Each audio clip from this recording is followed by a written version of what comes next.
Good evening, children, and welcome to Story Time with me, Uncle Seth.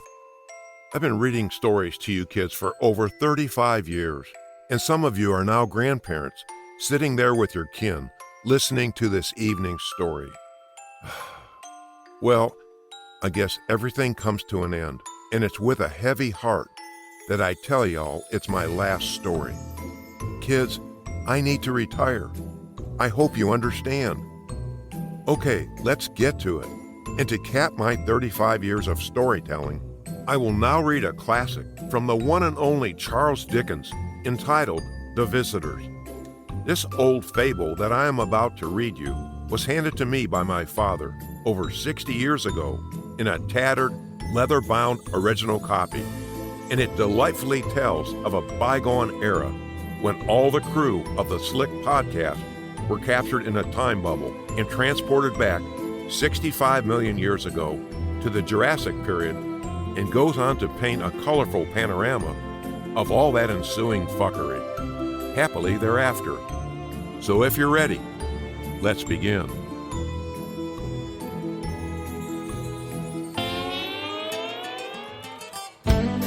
You have tuned in for a Slick podcast. I'm here to seek the truth. Live from Scotland around the UK. The one and only Slick podcast. Enjoy the show. Can I ask important questions? No matter how bizarre the truth might be. Tune in for Slick Podcast. Keeping it real, keeping it groovy. Good evening, good morning, good afternoon, or a very good day to you when and wherever you're listening from, and a very warm welcome back to the show. I'm your host, Simon Laurie King. Coming up on today's show, my returning guest is none other than the one and only Jared Murphy. Jared's last appearance on this show was back in January 2022, when he was heading for the jungles of Belize off the coast of Central America in search of evidence of possible prehistoric civilization in that jungle. Jared also invited myself to share in that experience of jungle life, the snakes, spiders, and not forgetting the bullet ants that, if I remember correctly, can blow your ankle off or something like that. I'm always happy to have Jared onto the show, and it's always an absolute pleasure when we get together. I also talk to him quite often off of air, and this has built a great relationship between us. And it's also given Jared the opportunity to understand and get used to my, let's say, isms, which by the by you may or may not know I have. These are not a problem or a suffering burden. No sir, they ain't. I embrace them so they could be enjoyed by everyone. So then, without further delay, it's my absolute pleasure to welcome Jared Murphy back to the show. Thank you so much for having me. Let's get the ball rolling on this one, Jared. The last time you were on the show was last year, and it was when before you went to Belize, and you were trying to convince me to come with you, and you were talking about bullet ants. I think they're the ones that either A, attach themselves to your ankles and blow them off, or I don't know, they do something like drill into your skull or something. But I was kind of like, shall I? But that's the last time you came onto the show. So what's been going on? Ironically, we're working currently with someone that has the experience of having been bit by them. They're pretty terrifying. Well, which is why for those unlucky enough to have been shot and bit by bullet ants, it's similar. It is real. Wow. Fill us in since that long time ago up until now. What's been going on? Because I know that you've been back to Belize a few times, and this involves goats and all sorts of things, Hollywood producers and all the like. So let's start at the beginning, Jared. What have you been up to? Well, came back from Belize, and we were able to accomplish a few things, and that was exciting, which we can get into. But then, as you pointed out, about 2 months, well, no, it's been about 3 months, almost was back. And what we were doing is looking at a site that is possibly one of the oldest in Belize, and it's Mayan. But there are also cave systems that are 150 feet tall. So they could be, although they've found Mayan artifacts in them, the cave systems are ancient. They go between villages. The site is the known site is over 350 acres, but we're working out some sciences and some work where we're going to aerial LiDAR with an airplane, not just a drone. There'll be drone LiDAR, likely plane radar, and ground LiDAR, which is not underground radar, but ground LiDAR is, to give you an idea, aerial LiDAR, well, let's just go with drone LiDAR is about 350 to 750 points of data generally per square meter. The ground LiDAR that Tom Elmore uses from the GeoNav group, who is part of our team, is 350,000 points of data per square meter. And that means that the imaging that we can do, despite there being trees or brush or whatever, is extremely, extremely detailed. And our goal is to go back and figure out this large Mayan city and also film and document. So as you mentioned, there are people who are interested in filming this as a documentary. And of course, we will be doing other data sets like OSL dating. And we've been working for the last few months to go to Peru and to work on megalithic ruins, which will be, of course, our kind of our capstone for the research we want to do for the most ancient sites on Earth. They are megalithic. And it's not just their size, it's their complexity, like the polygonal construction. So we'll be going at it, hopefully in both countries and starting with Belize. And we'll be back down there hopefully in a few short weeks. And goats are, as Simon mentioned, we are doing goats. And goats are incredible eaters. And when we have 350 acres of jungle, despite all of our man efforts to clear it, about 20, 30 goats can clear an acre in about 4, 5, 6 days, depending on the vegetation. And we're looking for an army of goats to help us along. So we're going to go high tech all the way to space, to satellites, and we're going to go low tech all the way to GoTechs. Let me just ask you a couple of questions, Jared. First of all, about the goats. I know that they're for the benefit also of the clearing the jungle, but they're also for the benefit of the locals. And also my second question, I might as well throw it out there as we're on it, about that village with the cave system that links the two. So were those caves mined to deliberately do that, or were the villages, in your opinion, that is, put there because they just happened to join up with the cave system, which we could basically later touch on 75,000 years ago when you talked about a possible sunburst. So anyway, no pressure. Over to you. Well, Simon's got to drink his coffee this morning. I got plenty of time.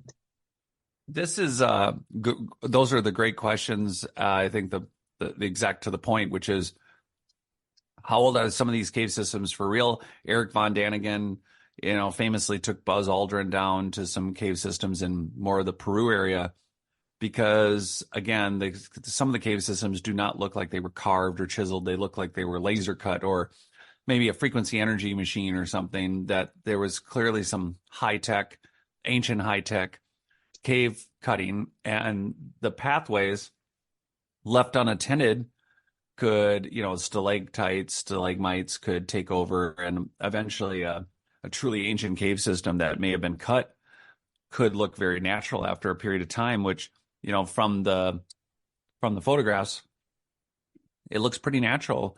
And there are lots of cave systems in Belize, and there was definitely different water levels. You have a high water level, you're right on the ocean, so it doesn't take much to do a well or anything. But that is some of the questions. Is there buried within those stalactites, stalagmites, are there indications that the caves were more complex or part of a more ancient system? And are they a combination of erosion and possibly being, again, man-made? We don't know. And so those are one of the things that we'll be exploring. We'll be mapping the cave systems also with photogrammetry and basically recreating them for anyone. We'll have a website and you'll be able to get on and follow the work, but also three-dimensionally, you'll be able to walk through the cave system. And at some points, the cave systems are over 150 feet tall. These are not tiny caves. These aren't just like a hole in a wall. They're extremely large, and at least one cave system travels to another village.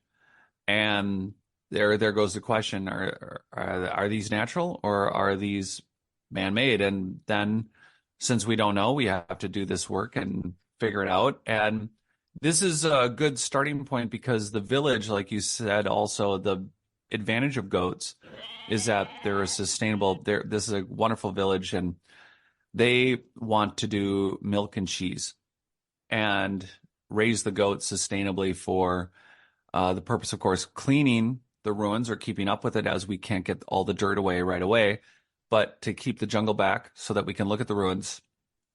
The idea will be to get to the ruins and keep them at least in a relatively low maintenance way. But more importantly, the goats will be for a village of about 750, 780 people that have, generally they sustain themselves, but they don't have other sources of income unless the men of the village leave, or some of the people, some of the gals, they have to go into a larger town to try to sell their goods. It takes time and money, takes time away from their family. And because the ruins aren't visited any longer, I think that there is a substantial, what we're going to do, going to be a substantial increase in tourism to the village for the ruins since they're so large.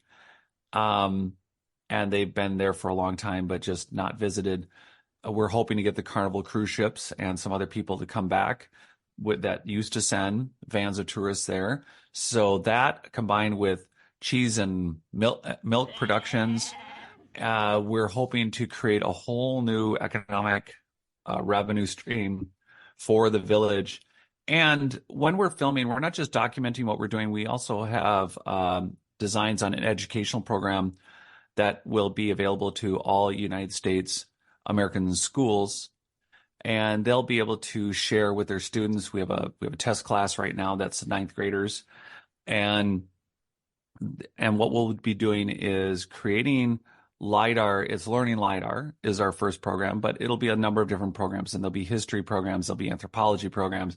But the idea would be to have the kids work with LiDAR images before and after so they themselves can discover what it is we're attempting to find in the field almost in real time, but be able to share amongst each other what they think they're finding, and then have some answer sheets where they're going to be able to see before the jungle's there and after what they're looking at, and really kind of ignite hopefully their imagination and their discovery zones and get them excited that whether you're in an inner city or whether you're in the country and thousands of miles away, you're going to be able to do this work from your classroom, and it's going to be exciting. It's going to be fun, and that is our other goal, is to create a system that will be beneficial and exciting for teachers to use within classrooms and for students to learn almost real time. And also at some points, we have satellite communications that would allow the students, multiple classrooms, multiple teachers to be able to share in on-site real-time studying with the people doing the research. It sounds to me that it's built on the basis of good ethics. I like it that the site isn't just being cleared by bulldozers. I like it that it's going to be a slow process. So one of my questions is there terra preta? Are you going to explain that to the visiting students? And not really more importantly, but how essential is it that you attract people like, the Slick Podcast to visit that site? Any order, no pressure. Off you go. Let's handle what I suspect is the most important question. Go on then. About the terra preta and that. Yeah, go ahead. And so for all of us out there, to get Simon down there. Bravo, man. Bravo. I led with the goats, which I thought you did. You would like the goats, I thought. You got me, because that's like cheese to a mouse or a cupcake to a monkey. I'm all over it, really. Not as in all over the goats. That would be wrong. This is a family show, But that is a monkey. Yeah. You're not going to get it back in one piece, are you? It's like when you and I agree a script, and I just completely rip it up. Anyway, so thank you, man. I will definitely be there, but it's going to have to be a spider-free zone. And those things that attach yourself to your ankles and they'll blow your foot off. Spider ants? No, fire ants. Those. I'm not up for that. But goats, I can relate to goats. Go Go on, carry on. Sorry. You won't worry too much. I mean, I did mention they do happen to also have pit vipers. Oh no, you And did. Oh God, now I can't unhear it again. Go on, carry on. You've started. well, but there really aren't any around, and I guess I may or may not have mentioned the killer bees. No, you didn't. But thanks for that. Carry on. Oh. Go on, killer bees. Yeah, and then of course But the jaguars. hang on a bit. But this is going to be safe for the visiting public. I know that. I know you're just basically poking the bear right now. But this, ladies and gentlemen, is you can send your children here and they will learn. They'll learn it from the ground upwards. And I mean, things like terra preta. So let's just talk about that. Is the terra preta, as far as you know, because I know you've had time there, but you're obviously setting the stage. But do you suspect, or is there terra preta there? You explain again what terra preta is and why we have all found it so fascinatingly weird.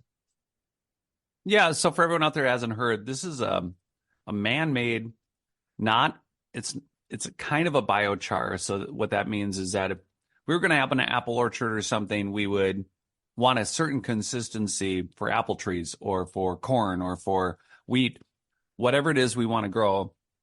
What they found was if you were to tweak the soil to have a certain different mineral levels, and one of the ways to achieve that is to burn or compost a cocktail of other leaves and woods, and ultimately you get something called a biochar, and that remnant is spread throughout a soil for it to be optimal for whatever you're going to grow. And one of the ways that it was researched for over 100 years now was to look at an ancient soil that has been found in Brazil. It's an area twice the size of Spain, just in Brazil. That's their estimate currently. And as you know, I mean, they used to estimate there were 6 million people in all of North and South and Central America. And so it was absurd. Now they're counting that in some areas of Mexico, there were tens of millions of Mayans, and the numbers are only growing to show that we really, really had this continent wrong. And that's just dynastically, that's just in the last couple thousand years. Let alone last 13,000 years. And so the problem with terra preta is that it's mysteriously the recipe. It's not just a biochar. They didn't just burn a bunch of trees and make a bunch of soil.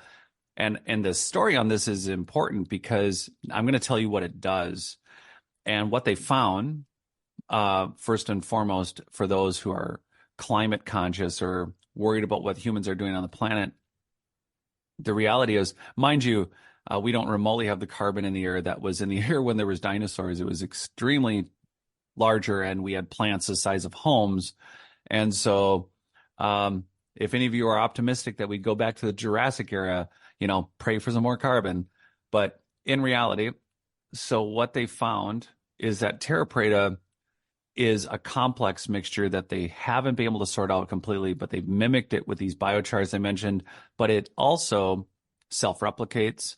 It has the richest growing soil on Earth. It filters heavy metals and carbon dioxide.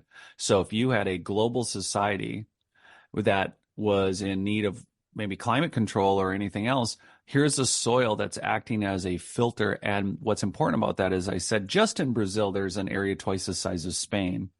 But they found terra preta in North, Central, and in the Americas, but it's also found in Europe, it's found in Russia, and more importantly, the identical recipe is found in Liberia, Northern Africa, and South Africa. So the identical recipe, not just something similar, but what's in Brazil is also found also in Australia. It's found on at least 4 other continents.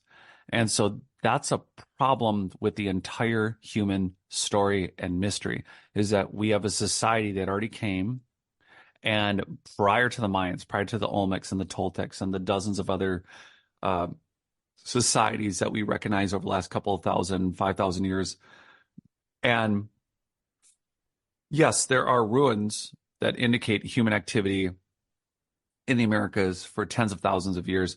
And then we have Michael Cremo's Forbidden Archaeology, again, pointing out, hey, there's fully intact, anatomically correct humans found 60 million, 20 million years ago, 120 million years old, boot prints. But terra preta is important because if it's spread everywhere, it's something the Mayans inherited. So if we find it in Belize, we are going to find it under what the Mayans do, which is slash and burn techniques. So they'll cut the way they clear fields. They don't have tractors and equipment. They burn it. So they start a fire at, I guess you can call it a controlled burn. So a lot of times when you're in Belize, you'll be driving down the freeway and you could get smoked out on it's not dangerous, but you'll get smoked out on a highway because they'll be burning a giant field to clear it for planting. And that carbon layer, if they've been using that technique as a Mayan for maybe the last 3,000 years, that's going to confuse some of the data in the soil. So it's really important. One of our techniques is like, how do we go back at the soil, do plugs, so stick a tube in the ground and yank out the layers intact and not contaminate the lower layers. We need to have multiple samples to test to confirm, is Terra preta there? So what that will do is tie in the greater mystery. Yeah, we want to find out dynastically, who have we always been as a human? So the Mayan society and culture is important, and indigenous peoples that we consider indigenous in the last few thousand years are important. But then what about the societies? What about the humanities that are even beneath those layers, that have no voice, that have no history, that are part of ours and might give us more of a complete picture as to some of our lost genetic memories and those hunches and hints and those dreams and those weird things and visions that we all have. Maybe there's a chance that if we keep digging into our past, we'll figure all this out. So Terra preta is found. It's incredibly important for all the above reasons. Also for future biochars, if we could really one day re-engineer Terra preta, we're talking about a soil system that was designed to absorb heavy metals and carbon dioxide. So,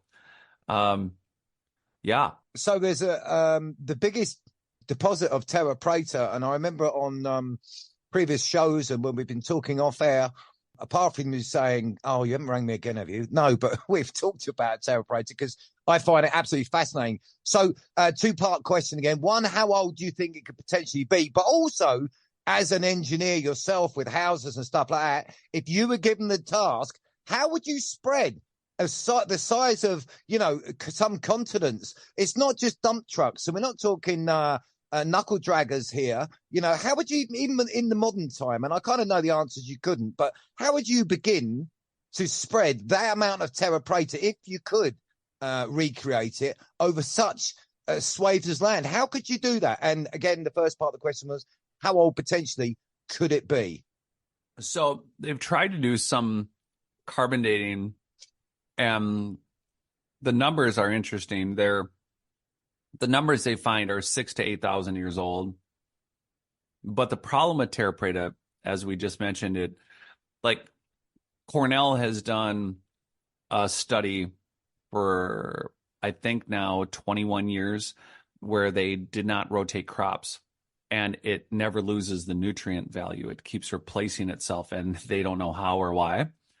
And if it's self-replicating, maybe the 6,000 to 8,000 year old dates are, that could be intrusive. It could be, there's a million reasons why it could show those date numbers.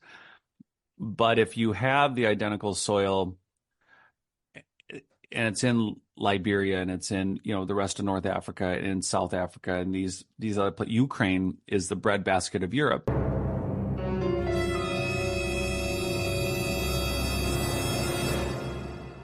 And and it has Terra preta. In fact, there's a black market to sell and trade Terra preta.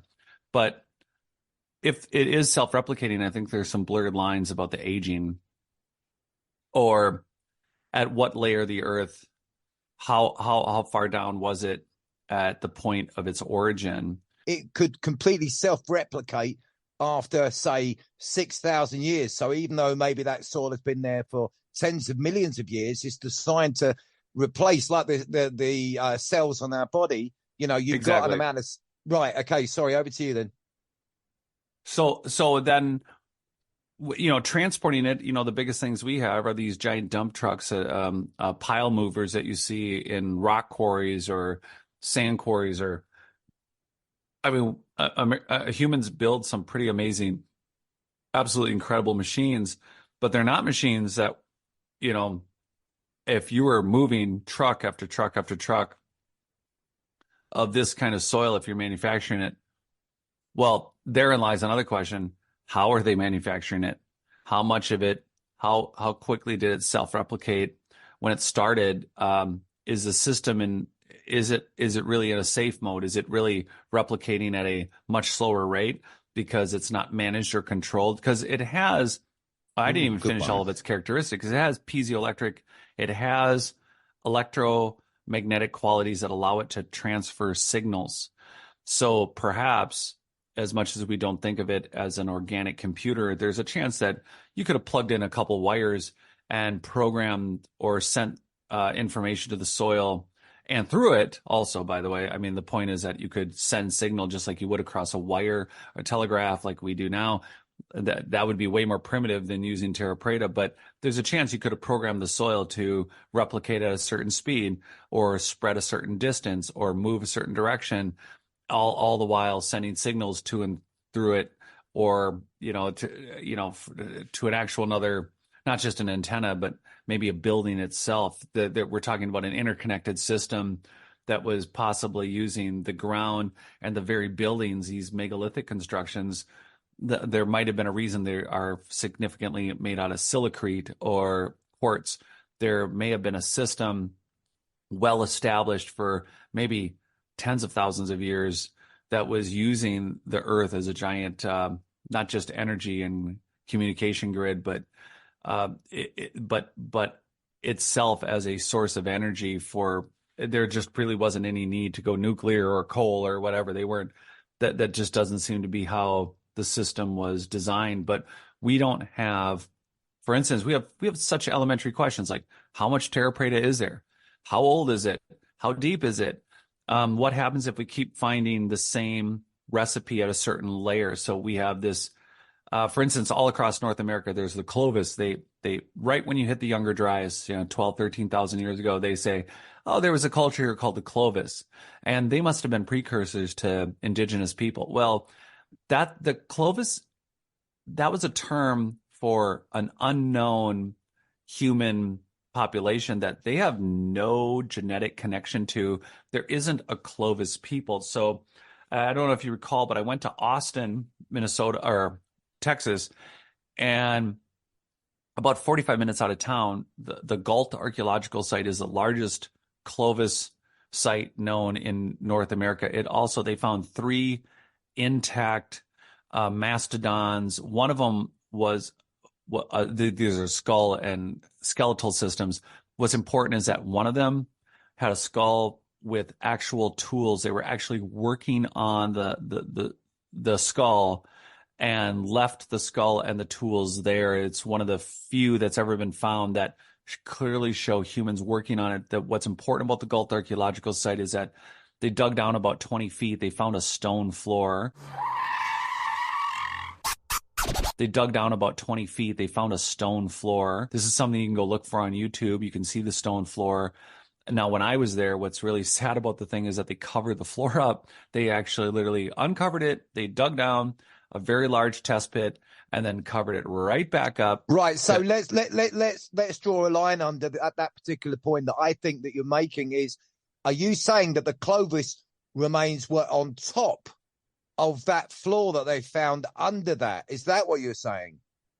Yeah, because what they're saying is the floor is between 18 and 27,000 years old. Holy shit. Sorry, I'm going to have to bleed that bit out. So basically, it's this is what we know. There's absolute, I'm not we, Jared, they, as in we. Anyway, so this is what we know. And then, oops, there's a floor that the people above, thousands and thousands of years above, can only etch into an old cow skull or a mastodon or whatever a mastodon is, as long as it's not like a bullet ant that blows your ankle off. Anyway, I digress. So they,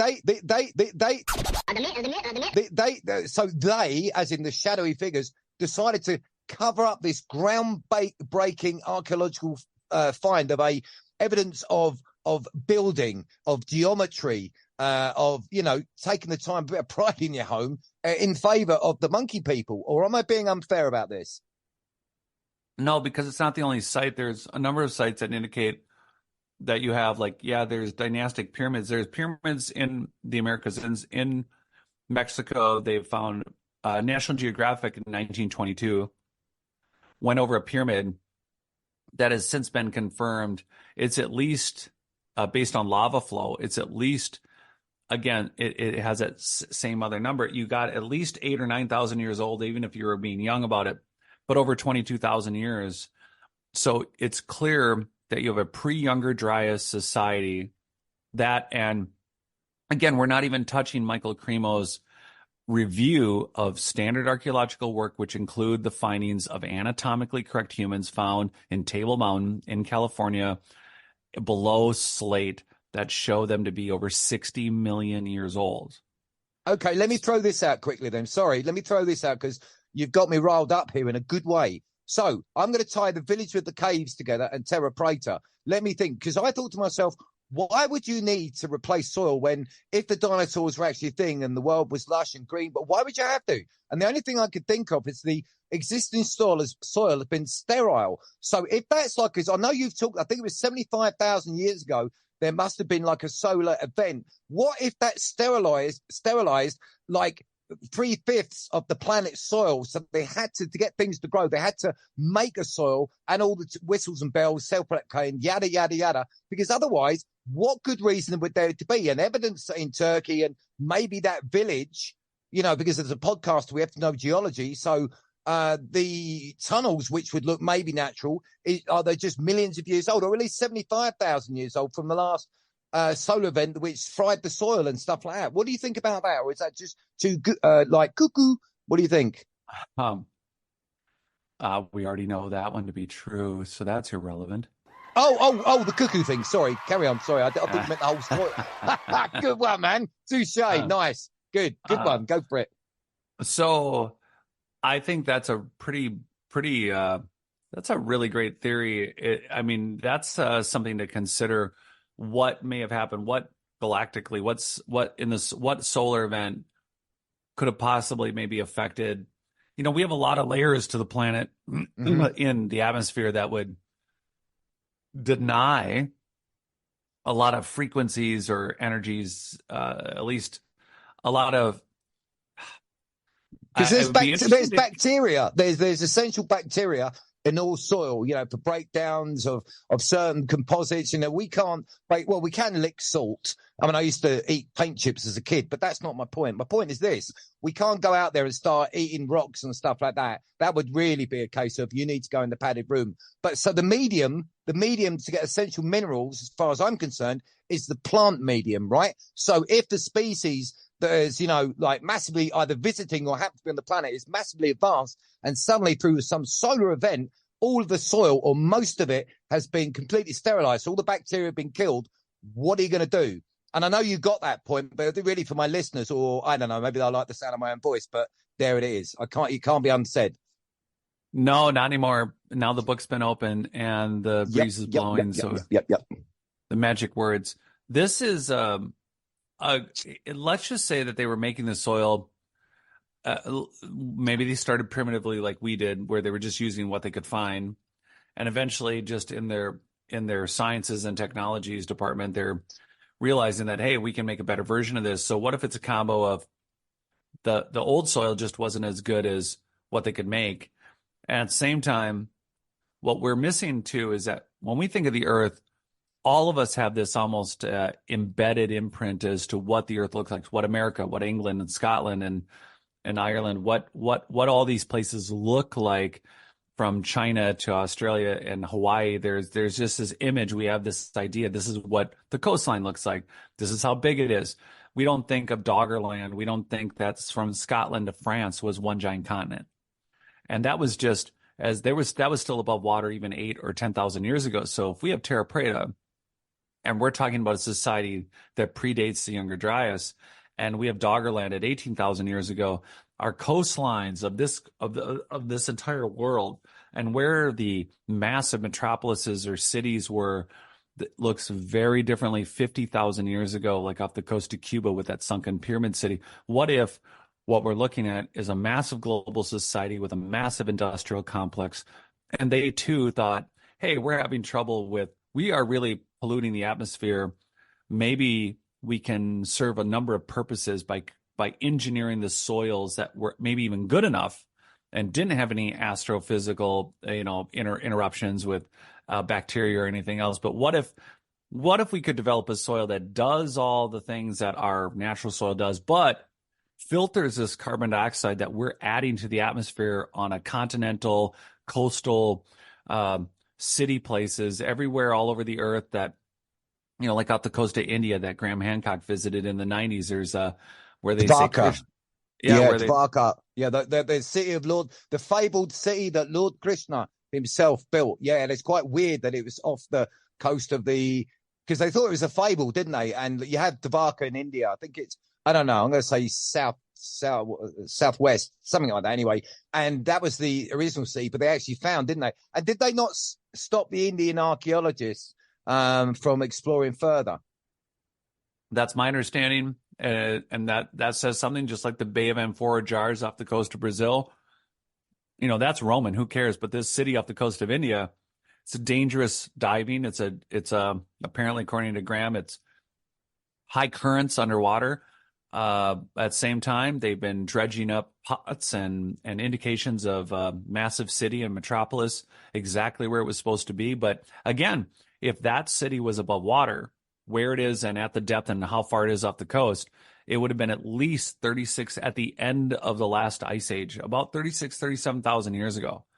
That's when that city would have been above water. So again, we're telling ourselves stories about humanity constantly from an image of the earth that none of us would have been on in those time frames. And we keep looking at pieces and clues based on what we find on the coast that we got. And yeah, people go looking for sunken treasure ships and World War II vessels and galleons and pirates, but and like the Bay of Amphora jars off of Brazil, which they will not acknowledge or let anyone really dig into. They keep finding Roman vases that carried things and shipped things, and they think, oh, that was an anomaly. Even if we did do research, it's that Roman ship was blown off course. So we have this constant denial of the existence of cities and the existence of an more advanced human race. We have Göbekli Tepe and the other tepes. There's 6 tepes in Turkey. And again, when we started talking about it, when I wrote my book originally, they said straight up, it made all the news stories that's at least 10,000 years older than Stonehenge. It's 26 to 38,000 years old, something to that effect. And then suddenly there was like a switch, and Standard Academia, they dialed it all back. There's no other evidence, and nothing's changed, just that they dialed it back to, it's 12,000 years old. Well, That's entirely not true. So again, we look at this history of humanity, with Terra Preta, with what's on the earth, so part of it plays to the question of why the center parts, like where were the original coastlines that were there when this advanced society started laying that Terra Preta? And did they actually use it for any kind of growing? Was it for strictly, hey, we have a mass way to easily control and keep the planet beautiful and filter all the heavy metals and the carbon dioxides we've created? Let's create this soil, and it's all on these intercontinental areas that we maybe use as global parks and places to visit, Edens of some kind. And we all live on the coast and where we have been for maybe millions of years or hundreds of thousands of years. And they did not use the Terra Preta for anything other than the filtration systems that it helped within the entire atmosphere of the planet. But we don't know. Can I just, okay, so I kind of, you've inspired what you've been saying there. So another maybe not an analogy, a scenario could be between, if I'm getting it right, between 11,000 and 12,500 years ago, when the Younger Dryas event was taking place, allegedly, possibly 2 halves of a meteor or a comet, which I forget which one. One hit Greenland, the other hit North America. Now, could it be another reason for maybe the invention and distribution of Terra Preta, because maybe that asteroid, the 2 halves, were rich in uranium or some sort of heavy metal that, again, poisoned maybe 3/5 of the soil, and they need to have something to decontaminate it. So what do you think about maybe that possibility? Well, that was that. Are you referring to the recently found? Well, in the last few years, the 19-mile wide crater that was found in Greenland? Yes, I am. And one apparently hit.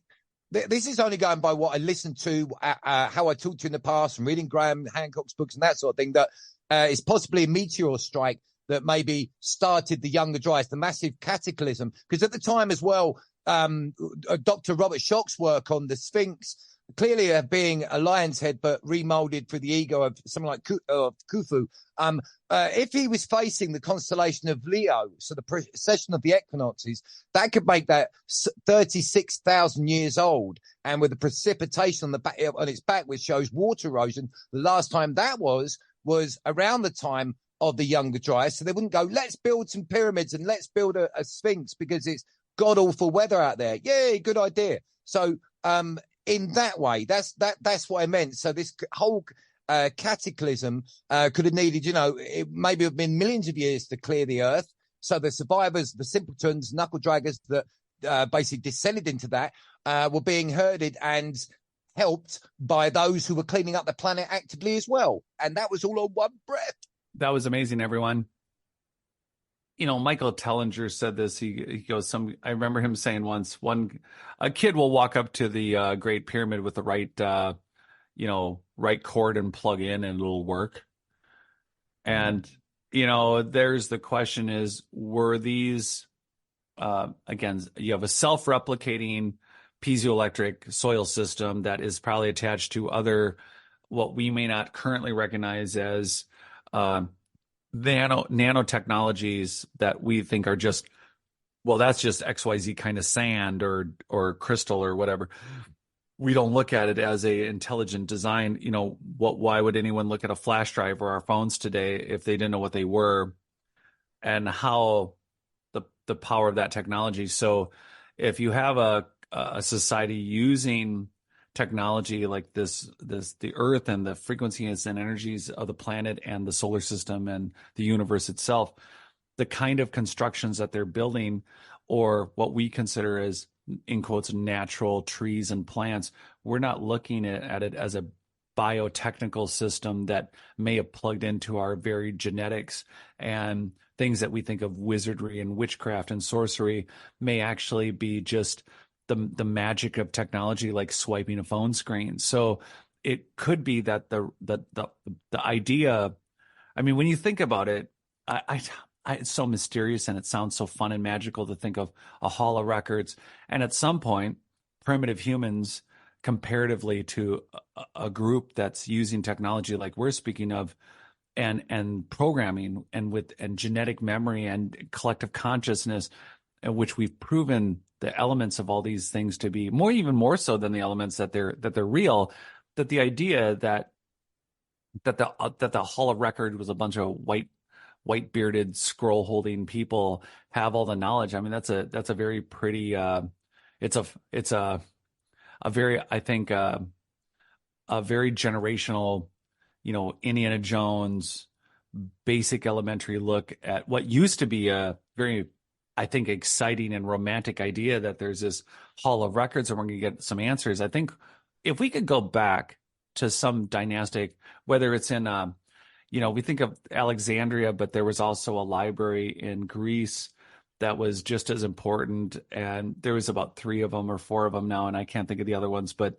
if we were to be able to go back there, I think what we would find is we'd open up the scrolls and read a bunch of stuff like why that the Piri-Reis map is real, that Antarctica, we'd see all these things about the maps of the world, and we would be able to prove, we would be able to do a couple things. We'd see that our history is much older than we think, but 2, all we would do is have a crap load of questions about, whoa, hold on. It's clear that from these records, they're not only ancient, but there were already questions for our questions. That's what we would find.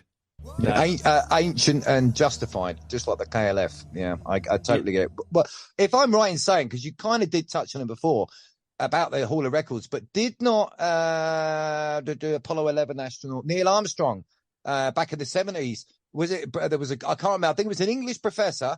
He has his daughter still online talking about this experience, but trying to find a Hall of Records. It was like quite a big thing back in the 70s. Neil Armstrong, this professor, apparently found this cave. And have you heard that story?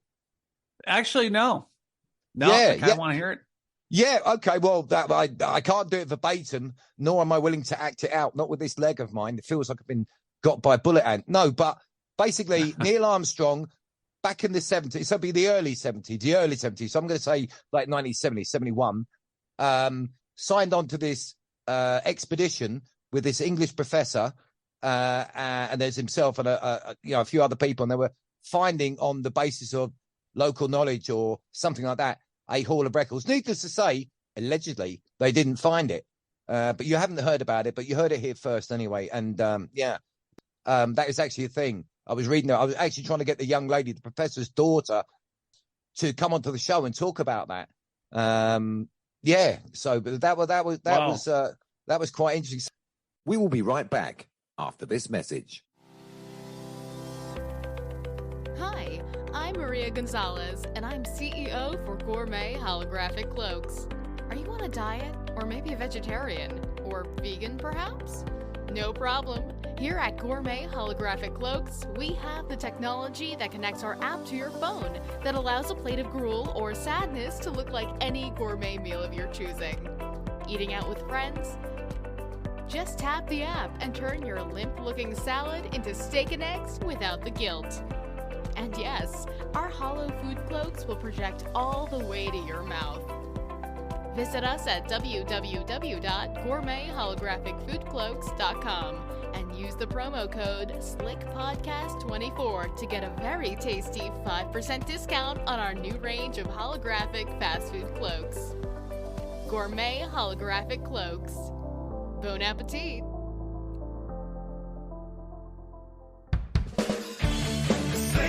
Podcast. The Slick Podcast.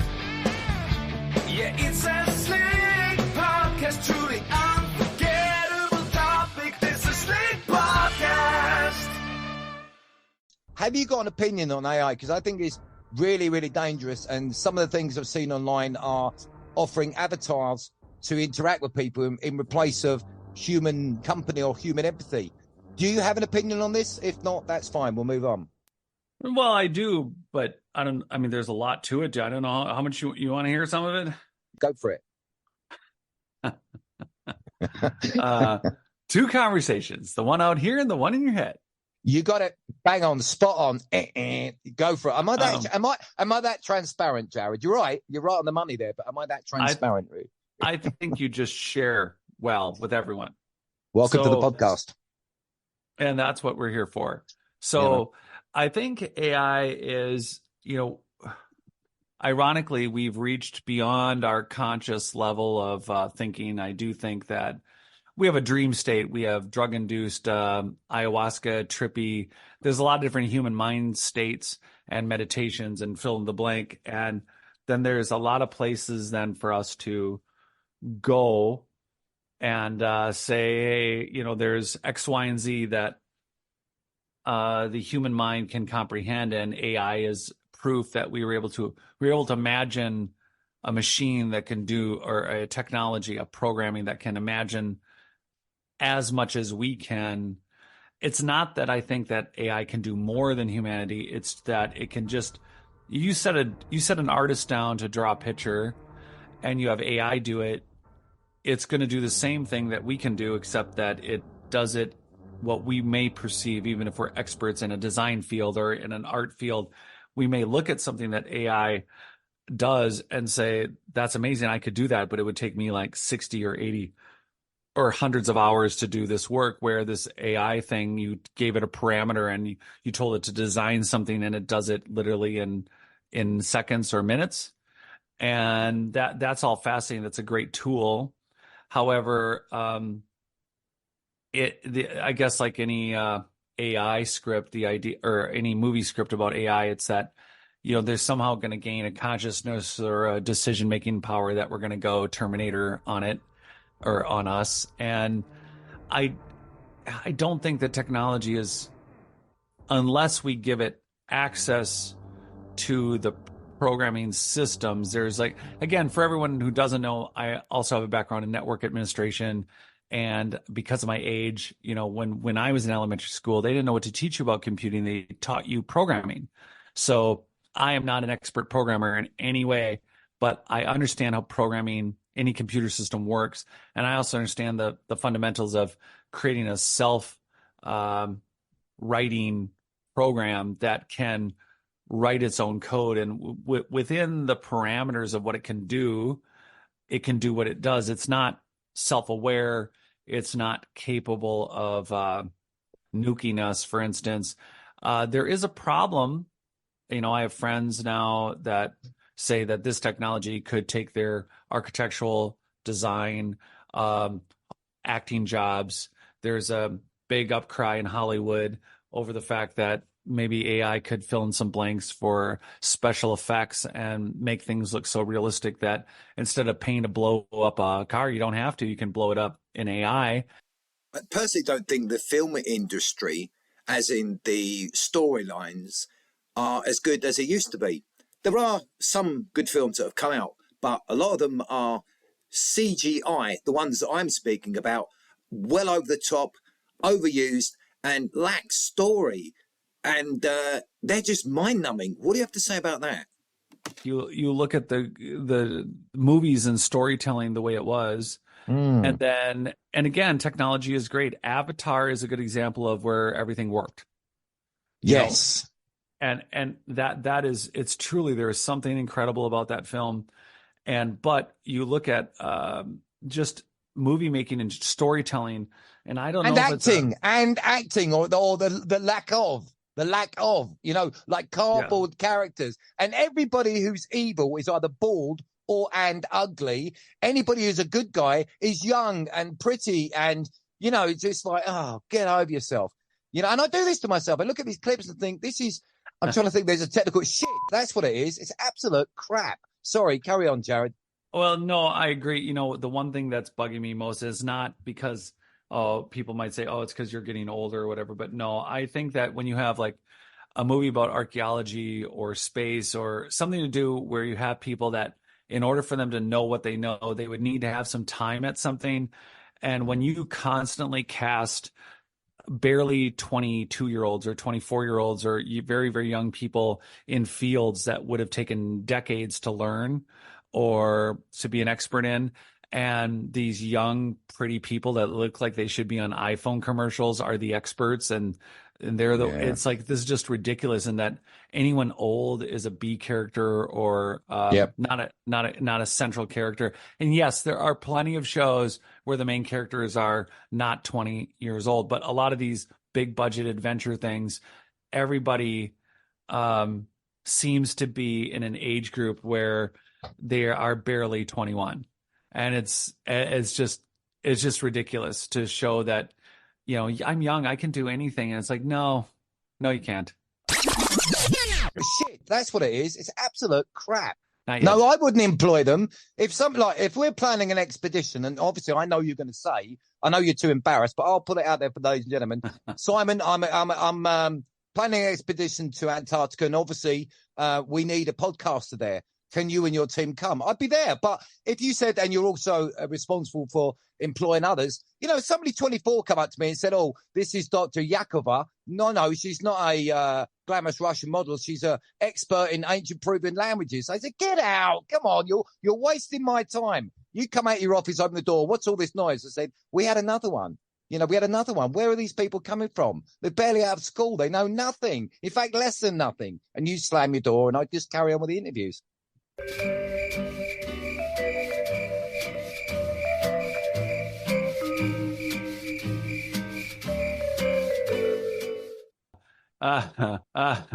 Yeah, there's no there's no credibility anymore. They don't take the time either to tell a story without like letting the action or the special effects get in the way instead of complementing it.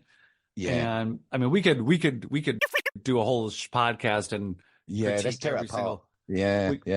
But the AI itself, I think, is I don't know. It's like I know most people don't think of it like that. They think it's a major step, but we constantly have technology that I think is significant in our lives. And if you're a painter, you could say it about the availability of pigments and colors, which we don't think is, we think that's a joke. We think that's a thing. I don't think people understand how valuable colors are, and in even making them. I mean, there was death if the Roman purple, if you gave away that recipe, they would kill you. And there's a lot of stories that all coincide around technologies where they were life-changing or changing. Mirrors, they're just things we take for granted.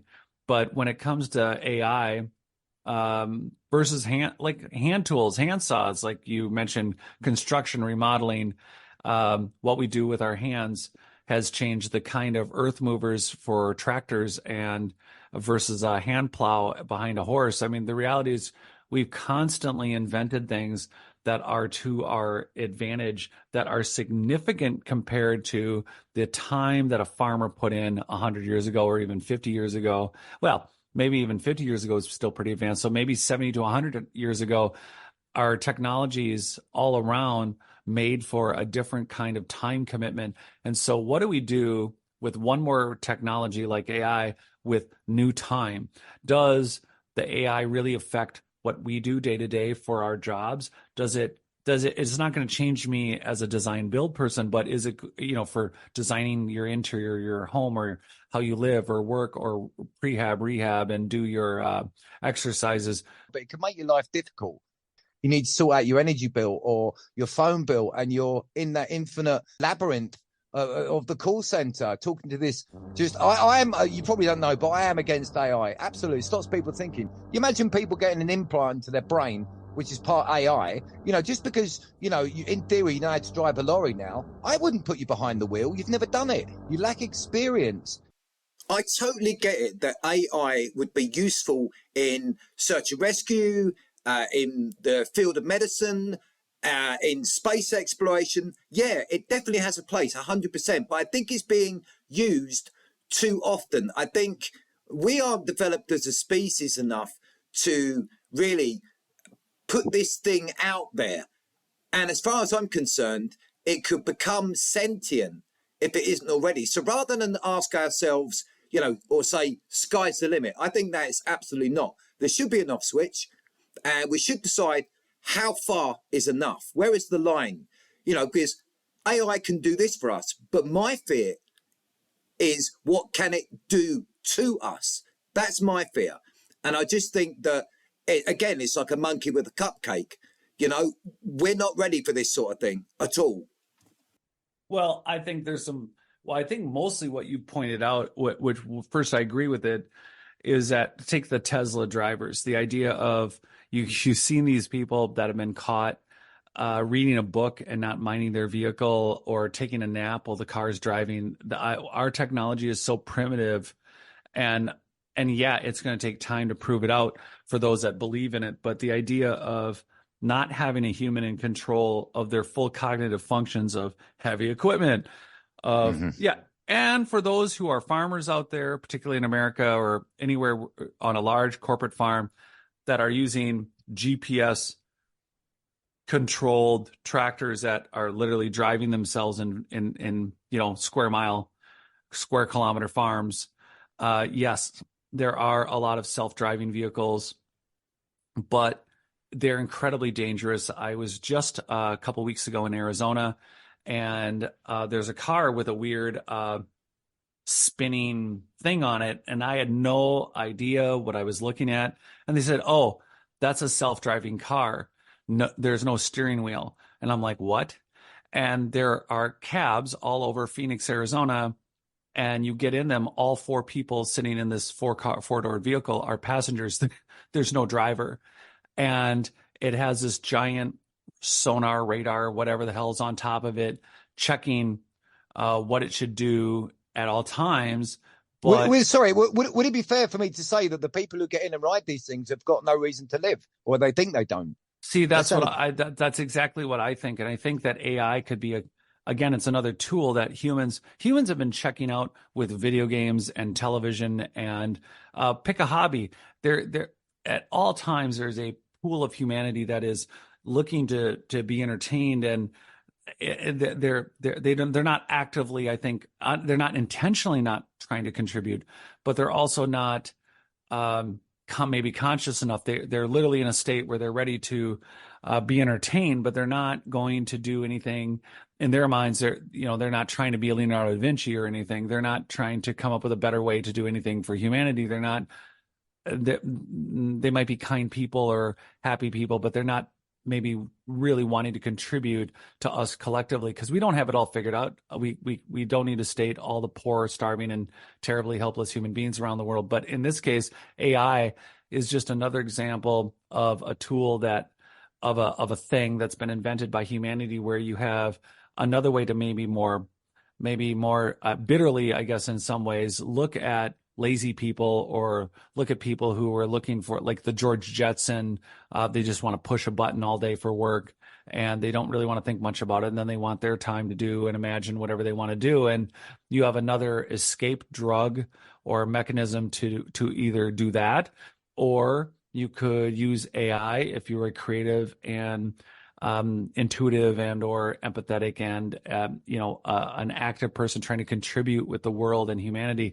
AI can be another tool to contribute to your thought processes and get you where you want to be. But the idea that, hey, our head is around a technology that will allow even more people to check out.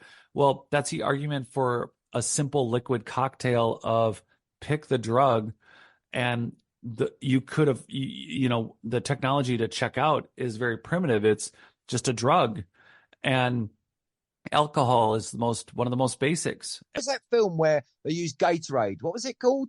It's good for plants, full of electrolytes. What was it called, that film? Oh, God.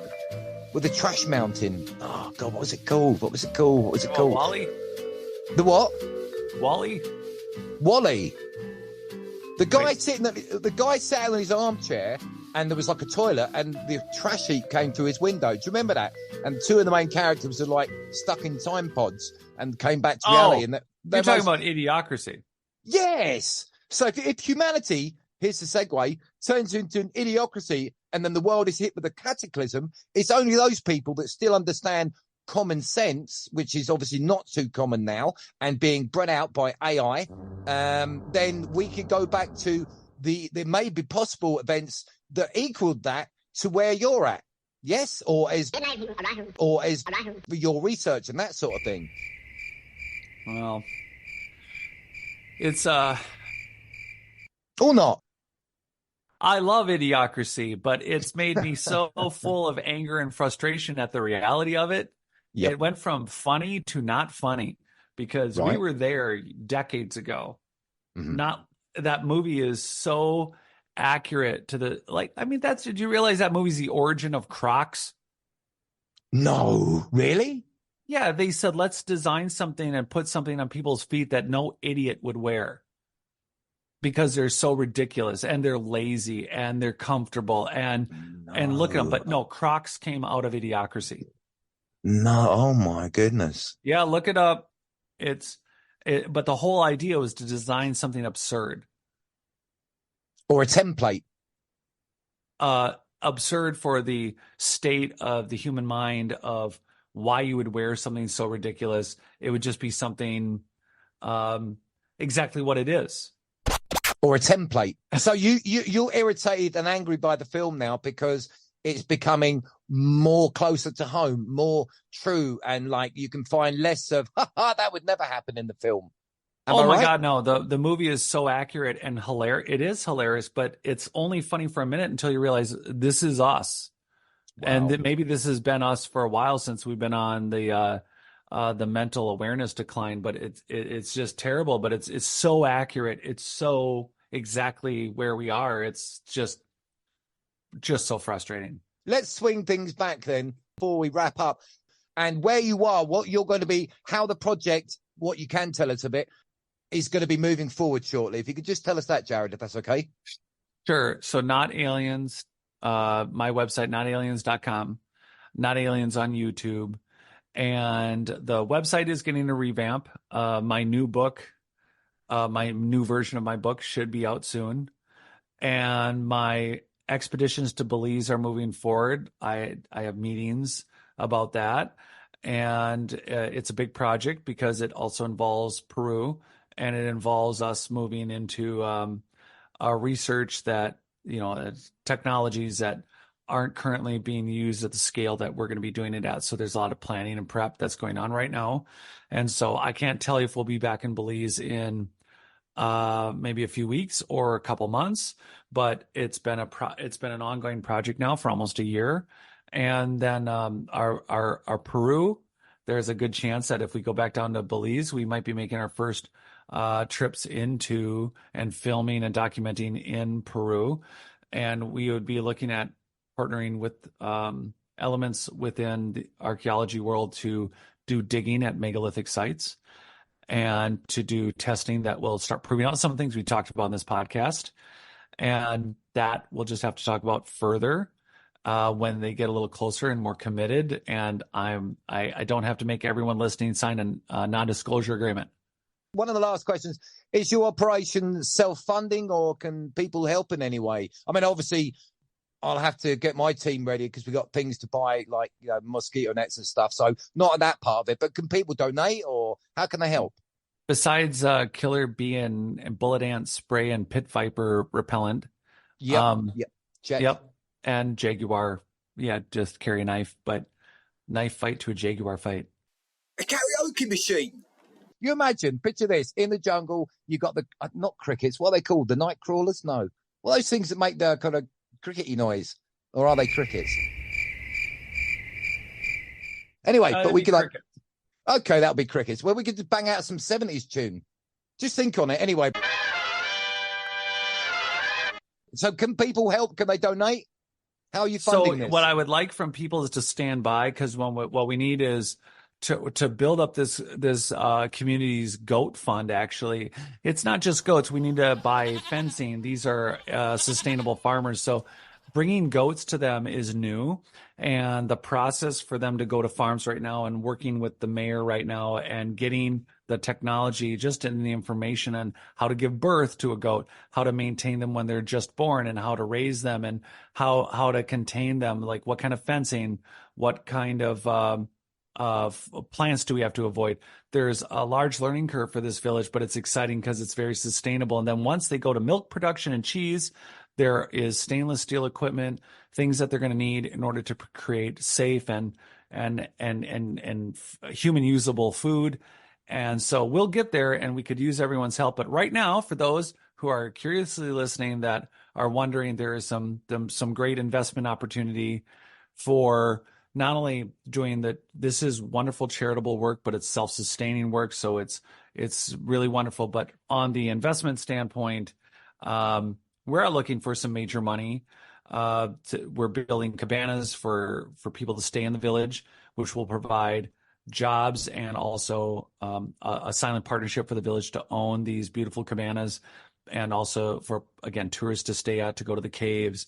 And we will also be building a museum. To do that, we need major funding. So if anyone out there has the wherewithal for that, please go through the effort of contacting Simon directly, and then he can email me. But right now, those numbers in American dollars standpoints, we're looking at.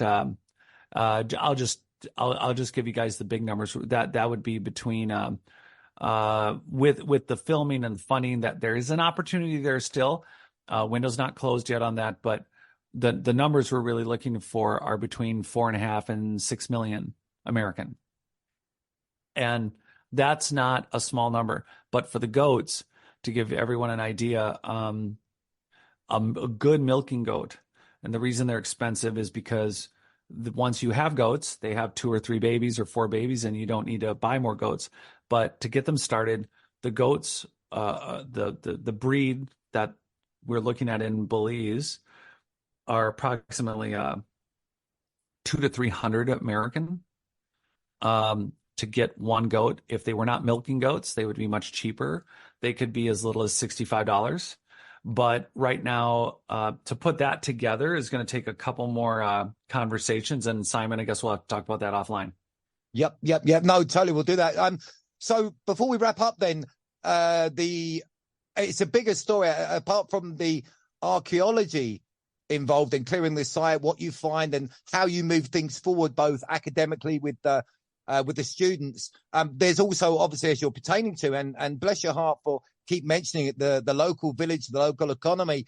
Will your team be following this as a separate or an inclusive story? So we found this, let's just say, Crystal Skull today, and let's go and see the goats. They just had some, kids, I think they're called. But will you be including that all the way through how the villagers from nothing really, well, it's a village, of course, they're not nothing, but from its humble beginnings to where they are now, will that be going in tandem, do you think? 100% will be showing when we do build a museum. We will document that. When we build cabanas, we're looking at 17 cabanas, and they're anywhere from 1 to 3 bedrooms and a guest check-in and kind of a bar, a very small bar restaurant just for the cabanas. And then the ruins themselves, to clear them, the first thing is brush and trees and the LiDAR. So we're going to go from nothing to clearing 2 of the largest areas. And we'll be documenting that, the villagers, the goats, collection of the milk and creating cheese and getting an understanding going. And as we add the goats and everything down to the human side of that, and then everything that we need to document for every kind of type of class that we can create a program for teachers to follow along with on the network that we're creating for the American school system, which again, we're in turn we're going to attempt to offer all the class activities and programs to the local Belizean schools and kids for free.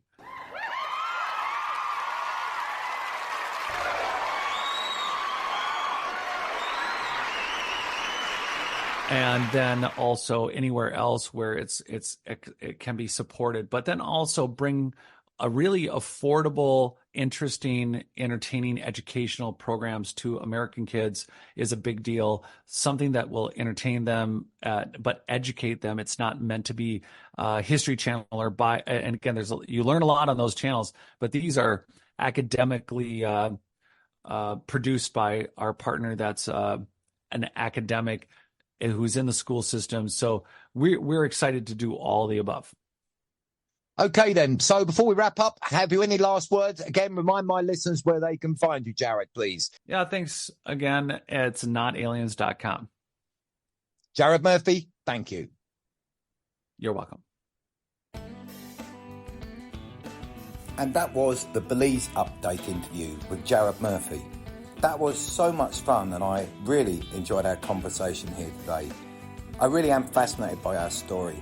The story of who we are and from whence we came, whether it's from that long-held theory of a primate origin or something, or rather somewhere else.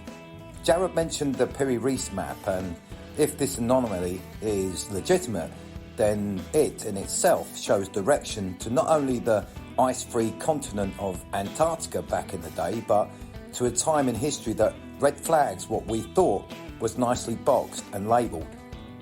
I'm convinced that sometime in our story there were things of such wonder and technology accomplished, whether building or terra preta, as we mentioned, to name but 2, but that they defy what we thought we know and are deliberately hidden or ignored because of the fear of realising we are not the genesis of those early primates, but in fact, possibly the children of the many generations of survivors that have picked themselves up from world destruction in the cataclysms that have befallen our world. Neanderthals, Clovis, Paracas and other species of humans, could they have been visiting our world at a time of cataclysmic event and therefore were stranded? Or were they by design the Mark 1, 2 and 3 of who we were to become today by our creators, brought here from another galaxy in an ark because of a several billion-year-old cataclysm that happened in their world and so very long ago? Who knows? And if someone does, they, as in the shadowy figures that could hold such knowledge, certainly ain't telling anytime soon. Further, this would also open the family-sized can of worms for the great belief systems of our planet also. Good or bad, but the truth would be the truth, no matter how uncomfortable, disappointing or affirmative. Way too many questions.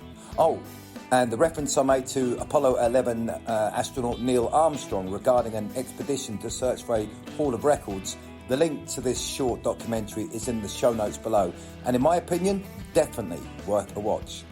So, moving on then, I'm really excited to have been at the beginning of Jared and his associates' Belize adventure, and the future looks very promising indeed.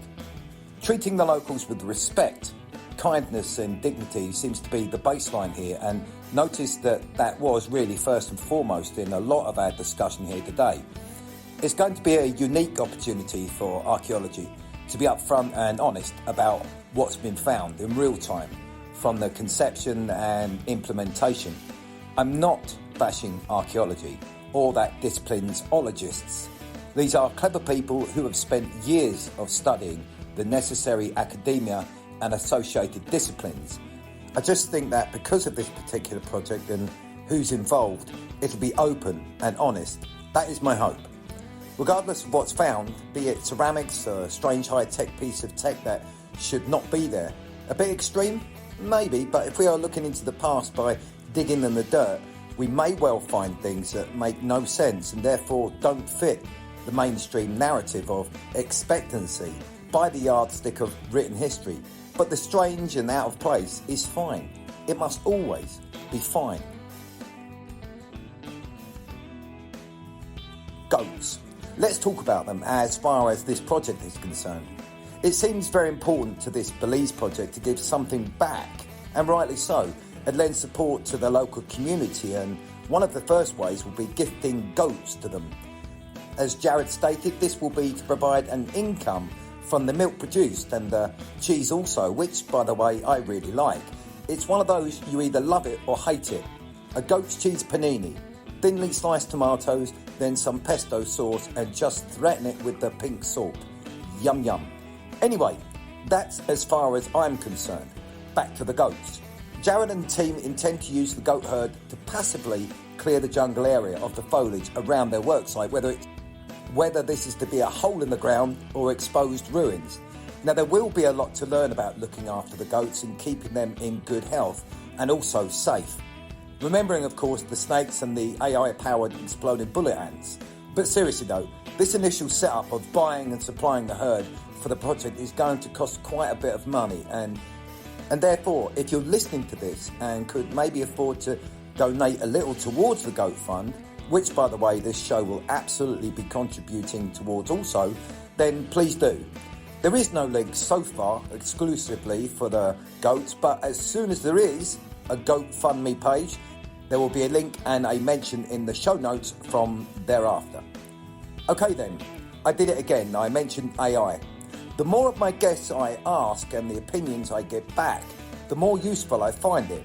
I don't think Jared is as concerned about it or paranoid as I am, but each to their own. So asking my guests where appropriate, it will continue to be a thing on this show until I find that expert to come onto the show to allay or reinforce my concerns, and big concerns they are.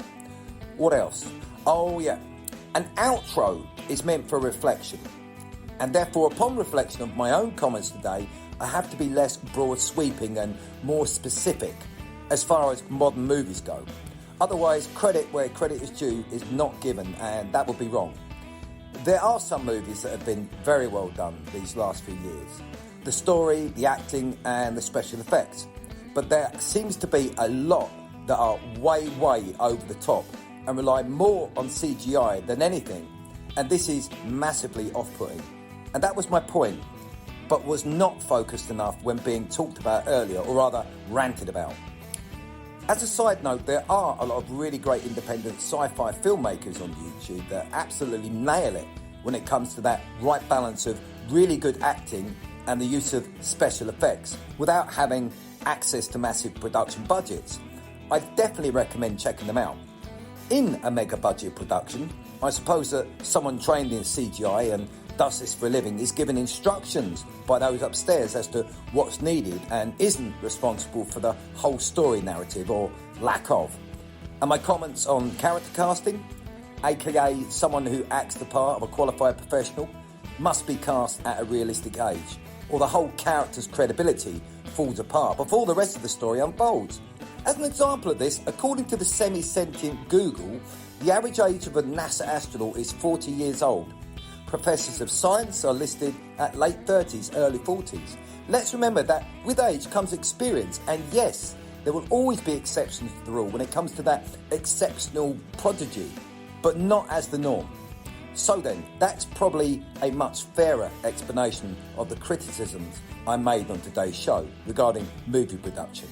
And of course, my apologies to any 24-year-old beautiful Russian professor who is actually an expert on ancient Peruvian languages. So I pretty much covered everything, I think, as far as today's show goes. I really appreciate the time Jared gave us today, and I also very much appreciate your time, my dear listeners, in attending this cast. Without you, there would be no point to any of this. Let's wrap up. You can find the Simon Laurie King podcast at our website, theslkpodcast.com, and all the usual platforms such as Universum, YouTube, Apple Podcasts, Buzzsprout, etc. If you enjoyed the episode, give it a like and subscribe also, if you be so kind. Leave a comment below or send the show an email, theslkpodcast@gmail.com. But either way, please keep them kind. And so, my friends, it's time for me to go. Until next time, stay safe, be happy, and certainly not afraid. Bye.